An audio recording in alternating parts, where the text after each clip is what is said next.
अगर हिम्मत है तो आज आओ, इस्तीफा दो। आज इस्तीफा। मैं इन चारों बेईमानों से कह रहा हूं, अगर तुम में हिम्मत है तो इस्तीफा दो। खुदा की कसम खाकर कह रहा हूं, तुम जब दोबारा चुनाव लड़ोगे इस्तीफा देकर, तुम्हारी जमानत नहीं बचेगी। है तुम में हिम्मत तो बोलो, नीतीश को आ जाओ, तेजस्वी को आओ, तुम्हारे लिए कैंपेन करो। ओवैसी अकेला खड़ेगा। अरे तुम कभी बड़े नहीं हो सकते। तुमने कौम से गद्दारी की, सीमांचल से गद्दारी की, गरीबों से गद्दारी की। तुम छोटे थे और हमेशा छोटे रहोगे। अगर ये कह रहे हैं कि असदुद्दीन ओवैसी को तुमने धोखा दिया, तुमने असदुद्दीन ओवैसी को धोखा नहीं दिया।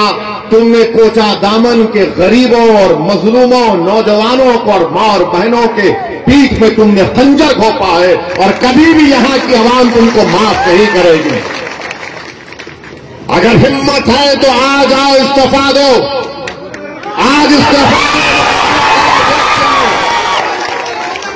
मैं इन चारों बेईमानों से कह रहा हूं, अगर तुम में हिम्मत है तो इस्तीफा दो। खुदा की कसम खाकर कह रहा हूं, तुम जब दोबारा चुनाव लड़ोगे इस्तीफा देकर, तुम्हारी जमानत नहीं बचेगी। है तुम में हिम्मत तो बोलो, नीतीश को आ जाओ, तेजस्वी को आओ, तुम्हारे लिए कैंपेन करो। ओवैसी अकेला खड़ेगा। मगर इस्तीफा नहीं देंगे, इस्तेसाल करेंगे। इनमें हिम्मत नहीं है इस्तीफा देने की।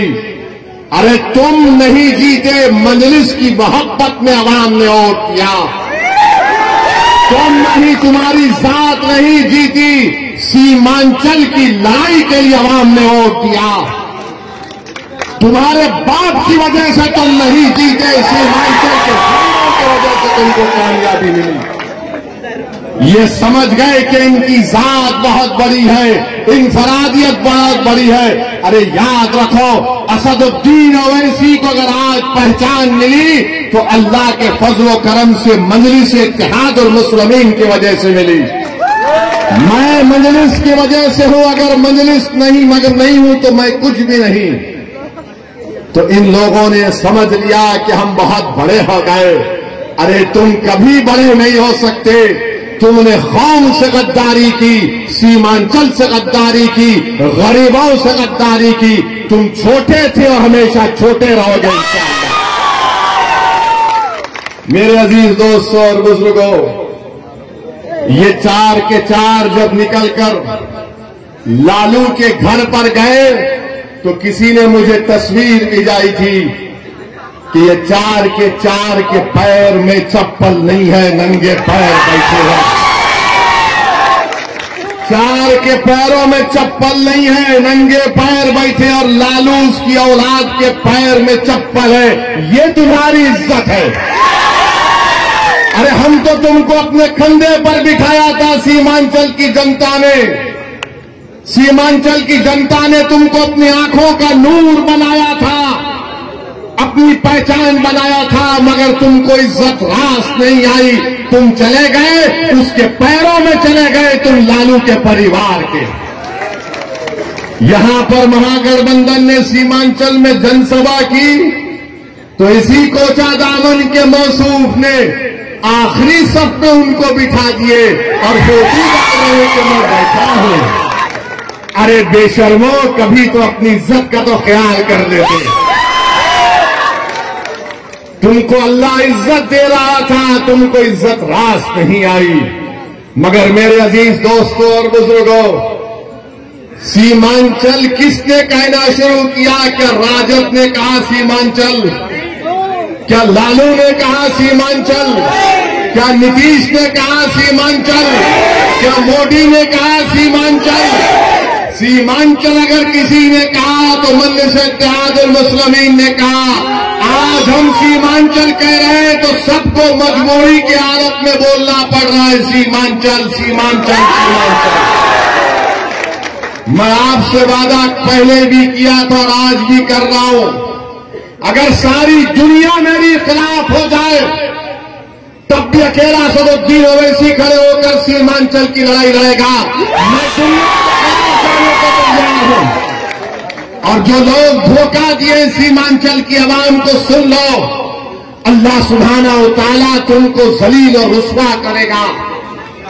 अरे 2025 आएगा, तुम मुंह नहीं खोल सकते तुम्हारे सियासी आकाओं के सामने। तुम आंख में आंख नहीं मिला सकते तेजस्वी यादव से, और नीतीश को तो तुम देख ही नहीं सकते। आज बताइए इनकी क्या अहमियत है। ये मीर जाफर और मीर सादिक की तारीख को उन्होंने दोहराया है, जिसने टीपू सुल्तान को, सिराजुद्दौला को धोखा दिया। ये इन्हीं लोगों के जानशीन है। मैं इनको मुबारकबाद देता हूं कि तुमने मीर जाफर और मीर सादिक की उस गद्दारी को तुमने जनता के सामने याद दिला दिया। अब जनता जान चुकी है, अवाम जान चुकी है। ऐवान असेंबली में अगर कोई लड़ता है सीमांचल के लिए, तो ये लोग मंत्री बनकर बैठ गए, अपनी गर्दन मोटी कर लिए, अपनी गर्दन को मोटी कर लिए, और मगर सीमांचल के बारे में बात नहीं कर सकते। अगर कोई जुल्म के खिलाफ आवाज उठाता है बिहार की विधानसभा में, तो उसका नाम अख्तरुल ईमान है।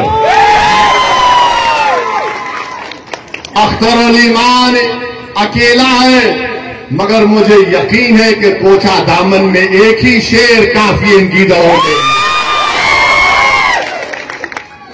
अख्तरुल ईमान लड़ता है ऐवान में, अकेला है। 5-5 या 6-6 मिनट की तकरीर अख्तरुल ईमान की उठाकर देख लो आप।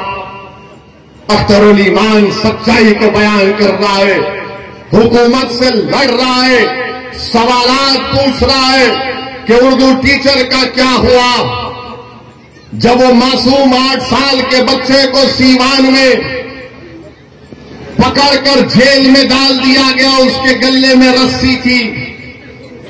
उस बच्चे का नाम रिजवान, 8 साल का बच्चा। ये जितने बिहार के विधानसभा में मुसलमान एमएलए जीत कर गए, क्या रिजवान तुम्हारा बेटा नहीं था इसलिए तुमने आवाज नहीं उठाई? 8 साल का रिजवान गले में रस्सी डालकर 1 हफ्ता वो अपनी मां से दूर रहा। उसकी मां पुकार पुकार कर कह रही है कि मेरा बच्चा बच्चा है।